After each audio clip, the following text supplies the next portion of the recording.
I buried my wife 6 months ago yesterday. I saw her alive at the grocery store. My name is Richard Turner. I'm 67, and I thought I knew everything about loss. Turns out I knew nothing. I was standing in aisle 12, holding a jar of pickles like some kind of fool when I heard it. That little cough she always made when her arthritis flared up. The same sound I'd listened to for 43 years, the sound they told me I'd never hear again. I turned around and there she was. Margaret, my dead wife, standing by the pharmacy counter, tapping her fingers on the prescription bag the exact same way she always did when the pills were taking too long. The jar slipped from my hands, glass and pickle juice everywhere, but I couldn't look away from her face. Same silver hair, same way of standing with her weight on her left foot because her right knee hurt. Same wedding ring tan line where she used to wear the band I bought her in 1981. Margaret, I called out, my voice cracking like I was 16 again. She turned. For just a second, I saw recognition in her eyes. Then panic, pure panic. I'm sorry, she said, backing toward the exit. You must have me confused with someone else. But I knew those hands. I knew the scar on her wrist from when she fell off her bike as a kid. I knew the way she tilted her head when she was lying. Margaret, it's me. It's Richard. She shook her head and walked away fast, real fast for someone who was supposed to be dead. I followed her to the parking lot. Watched her get into a blue Honda I'd never seen before.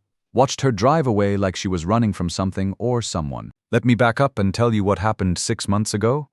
Or what I thought happened. Margaret had been sick. Pancreatic cancer, stage 4. The doctors at Mercy General gave her 6 months, maybe less. Dr. Williams was straight with us. This wasn't the kind of cancer you beat. We spent our savings on treatments that didn't work, clinical trials that made her sicker, alternative therapies that cost a fortune and did nothing. I took early retirement from my job as a senior claims adjuster at Continental Insurance. After 35 years of investigating fraud cases, I figured my wife was more important than catching people who faked slip-and-fall accidents. I cashed out my 401k early, took the penalty, didn't care. Money was just money. Margaret got thinner every week, stopped eating much, slept most days. I learned to cook her favorite foods, even though she barely touched them. I held her hand while she dozed in the recliner I bought for the living room. The cancer support group meetings were the worst part. All those other families going through the same thing. Margaret came with me twice, then said she didn't want to be around all that sadness. I kept going alone for a while until it got too hard. Then one morning in March, she didn't wake up, just went to sleep and never came back. I found her around 7 a.m. when I brought her coffee. Peaceful, like she was just resting. The doctor said it was her heart. Sometimes happens with cancer patients. The stress, the medications, the body just gives out. I called 911 anyway. Had to. The paramedics were kind about it. They'd seen it before. One of them, a young guy named Danny, told me I'd been a good husband. That she was lucky to have someone who cared so much. We had a nice service, small, like she wanted. Maybe 30 people showed up. Her sister came from Oregon. A few neighbors, some people from the insurance office who remembered her from company picnics. The pastor from First Methodist said nice things, even though Margaret hadn't been to church in 15 years. Closed casket because she'd lost so much weight near the end. I didn't want people remembering her that way. I wanted them to remember the Margaret who laughed at stupid movies and made the best meatloaf in 3 counties. I buried her at Sunset Memorial, Plot 47B, under the oak tree she always liked when we drove past. Visited every week since, brought flowers every other Tuesday. Talked to her about the weather, about how the Cubs were doing, about nothing important, except now I knew that grave was a lie. I sat in my car in that parking lot for 2 hours, shaking. My phone rang 3 times. Tyler from next door, probably wondering why I wasn't home to wave at him when he got back from his evening jog. I didn't answer. Finally, I drove to the cemetery, parked in the same spot I always used, walked to plot 47B. Margaret Turner, beloved wife, 1960 to 225. The headstone I'd picked out, paid $3,000 for. Gray granite with roses carved around the edges.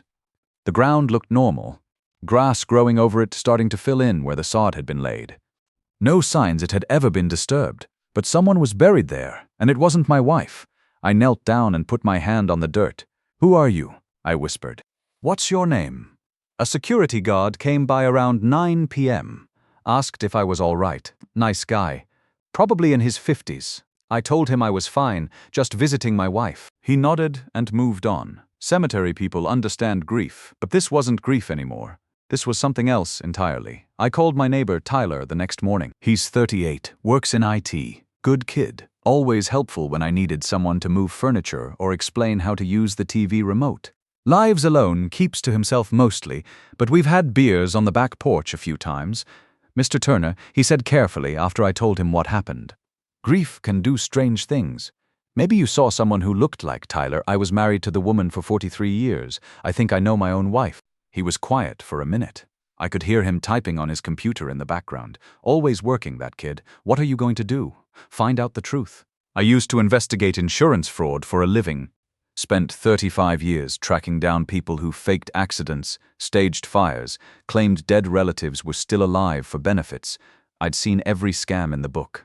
People who threw themselves in front of slow-moving cars, homeowners who burned down their own houses, families who kept collecting Social Security checks for grandparents who'd been dead for years. The irony wasn't lost on me, now I was on the other side of it. I started with our family lawyer, Bradley Peterson. He'd handled Margaret's will, the life insurance paperwork, all the legal stuff after she died. When I called his office Thursday morning, his secretary said he was unavailable and would get back to me. Professional courtesy, she called it. He never called back. Friday, I tried again. Same secretary, same story. Mr. Peterson is with a client. I'll have him return your call. That raised a red flag. Bradley had been our lawyer for 15 years. Did our wills, handled the house refinance, even helped us with that fender bender claim back in 2019. Always took my calls, sometimes talked for an hour about fishing or baseball. Now he was suddenly too busy. I drove to his office downtown, the Hartwell Building, 4th floor. Same place he'd been for 20 years. The building directory still listed his name in gold lettering. But when I got to suite 402, his office was empty, just cleaned out like he'd never been there. The carpet was new, smell of fresh paint in the air. No furniture, no law books, no pictures of his kids on the wall. Nothing. I went to the building manager's office on the 1st floor. Mrs. Chen, a nice lady who'd worked there forever. She knew me from all the times I'd visited Bradley over the years. Mr. Peterson moved out 3 weeks ago, she said, checking her computer screen. Paid up his lease and left. Very sudden, his moving truck came on a Saturday night. 3 weeks ago, right around the time I started asking questions about Margaret's death certificate. Did he leave a forwarding address? No, sir. Said he was retiring from law practice. Moving out of state to be closer to family. Bradley was 58 years old.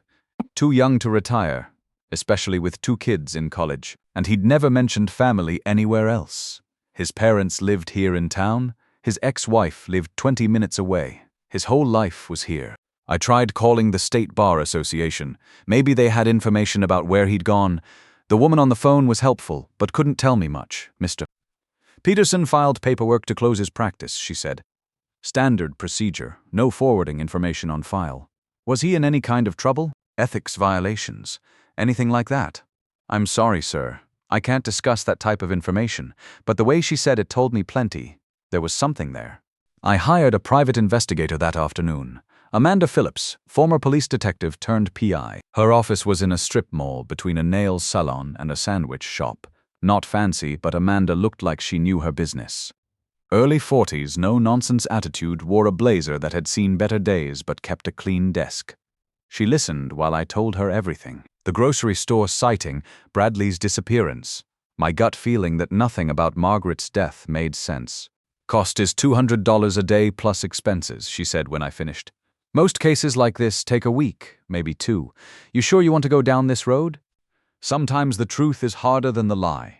I had the life insurance money, $500,000 from Margaret's policy, sitting in my checking account earning nothing. Money I'd never wanted in the first place. I need to know, I told her. Amanda was thorough. Within 3 days, she had answers I didn't want to hear. Your wife's death certificate was forged, she said, sliding a folder across her desk.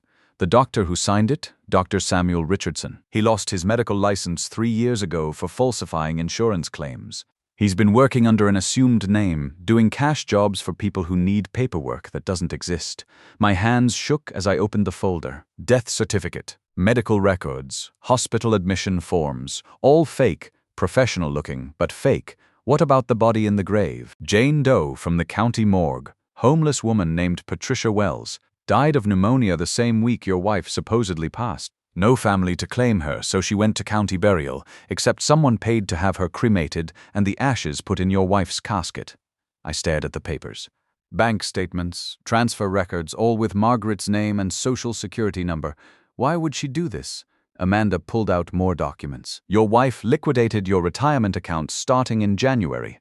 $750,000 from your 401k, another $200,000 from joint savings, all transferred to accounts under the name Maria Stevens. The room tilted, our entire retirement gone. Money I'd saved for 40 years, putting away every extra dollar so we could travel. Maybe buy that little cabin up north we'd always talked about. There's more. She's been living with a man named Nicole Stevens, has been for over 2 years, even before the cancer diagnosis. They're renting a townhouse in Riverside Heights under the names Maria and Nicole Stevens. I knew that area. Nice neighborhood about 30 minutes away. Young families, good schools, quiet streets, the kind of place you go to start over. Nicole Stevens, real name is Daniel Fisher, 52 years old, divorced, works as a mechanic at Fisher's Auto Repair. Been in business about 10 years, clean record, pays his taxes, keeps to himself. Amanda showed me surveillance photos. Margaret walking into a grocery store, Margaret getting into a blue Honda Civic. Margaret kissing a man I'd never seen before on the front porch of a house I'd never been to. She looked healthy, not like someone who'd been dying of cancer 6 months ago. She'd put on weight, her color was good, her hair was different, shorter, and dyed brown instead of the silver I remembered. The cancer was real, Amanda continued. She was diagnosed 18 months ago. But she went into remission after the first round of treatment. The doctors gave her a clean bill of health last summer. So why the fake death? Best I can figure, she saw it as an opportunity. Tell everyone the cancer was terminal, stage up the symptoms, disappear with your money, and start fresh. Your life insurance policy would pay out. She'd keep the retirement funds, and you'd never come looking for a dead woman. What about Bradley Peterson? Amanda's expression darkened. He prepared all the legal documents, filed the insurance claims, helped transfer the assets, probably arranged for the fake death certificate. In exchange, he got 20% of everything, nearly $200,000. Enough to disappear and start over somewhere else. I've been tracking his movements. He bought a house in Florida 2 months ago. Cash purchase, $350,000, filed paperwork to practice law in Tampa. Looks like he's planning to stay disappeared. I thought about all the times Bradley had shaken my hand at Margaret's funeral. How he'd pulled me aside and told me how sorry he was for my loss. How he'd helped me file the insurance claims, walked me through the probate process, made sure I understood my rights as a surviving spouse. The whole time, he was stealing from me. The evidence was solid. Time to make some decisions. What's my next move? I asked Amanda. We document everything. Get statements from witnesses, verify the financial records, build a case that'll hold up in court. Then we call the district attorney. How long will that take? Another week, maybe 2. We need to be thorough. Your wife and Peterson have been planning this for months. They didn't leave much to chance. I spent the next 10 days learning things about my marriage I wished I didn't know. Margaret had been transferring money out of our accounts in small amounts for over a year. $5,000 here, $10,000 there. Never enough to trigger bank alerts, but it added up. She'd opened credit cards in both our names, maxed them out, then paid them off with our retirement money before I noticed. The cancer treatments, half of them never happened. She'd been getting saline infusions at a clinic that didn't exist. The receipts were fake. The insurance claims were fraudulent. Even the support group meetings were a lie. She'd been spending those Tuesday evenings at Daniel Fisher's house. Amanda tracked down the real doctor, Williams from Mercy General. He'd never treated Margaret for cancer, had never heard of her. The medical records your lawyer submitted for the insurance claim, Amanda explained, they're copies of files from a real pancreatic cancer patient. Woman named Linda Crawford who died in Phoenix 2 years ago. Someone got hold of her records, changed the names, and used them to build your wife's fake medical history. Professional job. This wasn't amateur hour. We found more surveillance footage. Margaret and Daniel at restaurants, walking through parks, shopping for furniture together. They looked like any normal couple, happy, comfortable, planning a future. Just not with me. Amanda showed me bank records from the Maria Stevens account. Regular deposits, monthly bills paid automatically. car insurance for the Honda, rent on the Riverside Heights townhouse, cell phone bills for numbers I didn't recognize. They'd been building a completely separate life while I thought my wife was dying. The hardest part was the timeline. While I was cashing out my 401 kilo to pay for her treatments, she was already in remission. While I was learning to cook soft foods because she couldn't keep anything down, she was eating dinner with another man. While I was holding her hand during what I thought were her final weeks, she was probably planning her fake funeral. There's something else, Amanda said during our final meeting. Your neighbor, Tyler Morrison, the IT guy, he's been helping them. That hit me like a punch to the gut. Tyler, who'd brought me casseroles after Margaret died, who'd helped me figure out the cable bill and showed me how to use the microwave timer, who'd listened to me cry about missing my wife. He set up the fake identities online, created the social security numbers, the driver's licenses, the whole digital paper trail, used his computer skills to make Maria and Nicole Stevens look like real people who'd been living in Riverside Heights for years. Tyler worked from home most days. His house had a perfect view of my driveway. He could see when I left, when I came back, who visited. He was the neighborhood watch, keeping track of my schedule for Margaret. Why would he do that?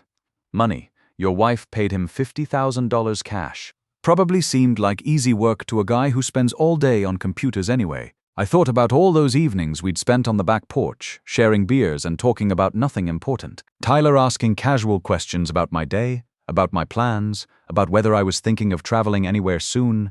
I'd thought he was being friendly. He was gathering intelligence. Amanda handed me a thick folder. Everything's documented. Bank records, surveillance photos, witness statements, digital forensics on the fake documents. This case is airtight. I called the district attorney's office that afternoon and spoke with prosecutor Stephanie Bell. She was younger than I expected, maybe early 40s, but she knew her business. I could tell from the way she asked questions, the way she took notes while I talked. This is financial elder abuse, she said after reviewing our evidence. Your wife and accomplices conspired to steal your retirement assets and commit insurance fraud.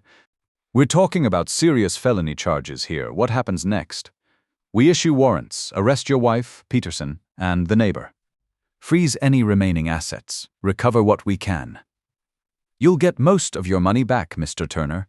Maybe not all of it, but most. How long does this take? 6 months to a year, depending on whether they fight the charges or take a plea deal. But with evidence this strong, I expect guilty pleas across the board. The arrests happened on a Tuesday morning in November. I wasn't there to see Margaret get handcuffed, but Amanda was. She said my wife looked surprised, like she genuinely believed she'd gotten away with it. Asked if she could call Daniel Fisher to come get her purse. Bradley Peterson was arrested at his new office in Tampa. Apparently, he'd been running similar scams with other elderly clients down there. Our case broke open a whole investigation by the Florida Bar Association. Tyler didn't resist when they came for him. Amanda said he looked relieved, like carrying the secret had been eating him alive. He confessed everything within an hour, gave up passwords to the fake accounts, helped them trace the digital trail he'd created. I sat in my kitchen that evening, looking at the arrest report Amanda had brought me. 3 people I'd trusted, 3 people who'd been planning to destroy my life for their own gain. But here's the thing I didn't expect. I felt something I hadn't felt since that day in the grocery store. Not happiness exactly, but justice. Finally, the truth was coming out. The house felt different that night. Not empty the way it had for months, but quiet in a better way. Like the air itself was cleaner. I walked outside and looked at Tyler's house. Dark windows, yellow police tape across the front door. Tomorrow, the whole neighborhood would know what he'd done. Mrs. Patterson across the street would have plenty to gossip about, but tonight it was just quiet. For the first time in 6 months, I slept through the night without waking up. No dreams about Margaret, no phantom sounds from the empty side of the bed, just deep, honest sleep. When I woke up Wednesday morning, the phone was already ringing. News reporters wanting to know about the elaborate fraud scheme that had made the morning headlines. I unplugged the phone and made coffee instead. Outside my kitchen window, I could see the oak tree in my backyard, the one Margaret used to sit under when she read her romance novels. The leaves were mostly gone now, getting ready for winter. But the tree looked strong, like it would make it through whatever cold was coming. The trial took 8 months. Margaret pled guilty to insurance fraud, identity theft, and financial exploitation of an elderly person. She got 5 years in state prison. Bradley Peterson got 12 years for multiple counts of fraud and elder abuse after they found 6 other victims in Florida. Tyler took a plea deal for 18 months plus restitution. The court ordered full recovery of my assets. I got back $847,000 of the $950,000 they'd stolen. The rest had been spent on lawyer fees and living expenses, but it was enough. More than enough to start over. Margaret's townhouse in Riverside Heights was sold to pay for her defense costs. Daniel Fisher lost his auto repair business when the news broke. Nobody wants their car fixed by someone who helped fake a death. He moved back to Michigan where his ex-wife lived. People in town treated me different after the story hit the newspapers. Some folks were sympathetic, brought me frozen casseroles and asked how I was holding up. Others acted like I was somehow responsible, like I should have known what was happening in my own house. Mrs. Patterson from across the street told anyone who'd listened that she'd always suspected something wasn't right about Margaret. Funny how nobody mentioned their suspicions before the arrests. I sold the house in February. Too many memories, too many lies hidden in every room. Bought a smaller place on the other side of town near the lake. 2 bedrooms, 1 bathroom, big kitchen window that looks out on the water. The moving truck came on a Saturday. I kept Margaret's jewelry for her sister in Oregon, donated her clothes to Goodwill, threw away the prescription bottles from her fake cancer treatments. Found a shoebox in the closet with letters from Daniel Fisher, dating back 3 years. I didn't read them. Some things you don't need to know. In March, I got a job at Henderson Insurance, doing part-time consulting work. Nothing fancy, just reviewing suspicious claims for fraud indicators. Turns out my experience on both sides of the equation made me pretty good at it. The irony still makes me smile sometimes. Spring came early that year. I started taking walks around the lake every morning, 3 miles through the park and back. Lost 20 pounds, felt better than I had in years. Joined a hiking group for people over 60. Nice folks, no drama, just people who wanted to get outside and move. In May, I got a letter from Margaret in prison.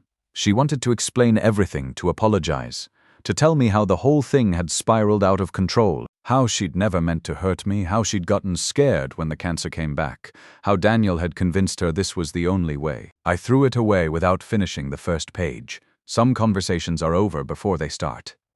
The hiking group planned a trip to Yellowstone in August.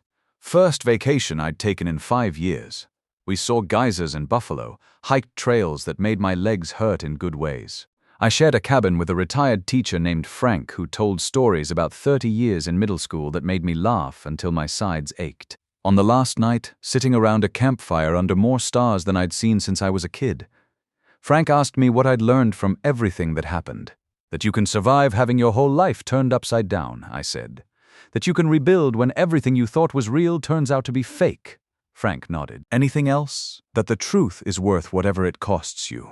I'm 68 now, and I'm starting a new life. Got a small garden behind the lake house where I grow tomatoes and peppers, learning to cook meals for 1 person instead of 2.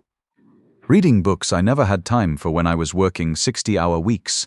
Last month, I visited Plot 47B at Sunset Memorial for the first time since the arrests.